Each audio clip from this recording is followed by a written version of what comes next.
Vanilla Sprinkle Murder. A Millie Pepper Mystery. Book 2. Written by Rosie A. Point. Chapter 1.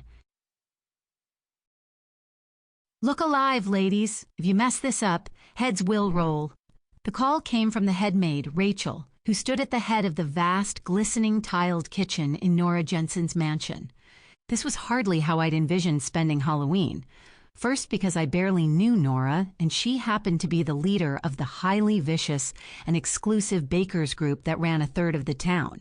Second, because I usually spent Halloween at home with my pet bunny Waffle, watching old horror movies on my tiny TV.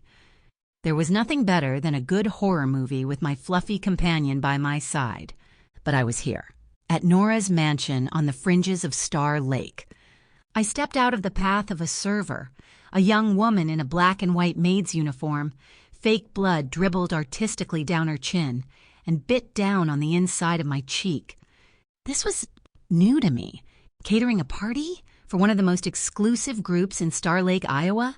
It was a huge deal for the Starlight Cafe.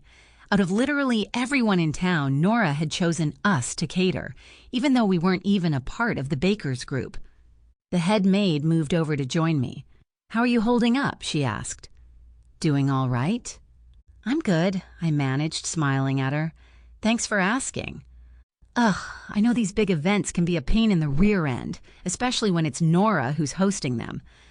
I'm just grateful for the job. The cafe was doing way better than it had been at the end of summer, but we were by no means swimming in cash. I'd managed to hire an extra hand in the kitchen to join my longtime baker and chef, Fran. Noel and Fran manned their stations in the kitchen now, having prepped the food before we came out to the party. A good thing, too, since I was hardly a whiz in the kitchen.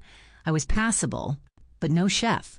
I glanced sideways at my collection of chef's knives, each one engraved with my initials, MP, and a fresh wave of guilt beset me. I had received the gift on my birthday last week. My father had kept it aside for me, and it had been delivered to me by his lawyer on my birthday. A surprise that had brought plenty of tears. I missed my father more and more with each passing day. "Well, don't worry too much," Rachel said, patting me on the back. "We've got everything under control and—" "Rachel!" The voice snapped on through the kitchen, and every server jumped as if they'd been goosed. A tall, willowy woman strode into the kitchen. She wore a long, glittery gown and a set of devil horns. She carried a red trident and wore, alarmingly enough, crimson contact lenses. This was the host, my new... Sample complete. Ready to continue?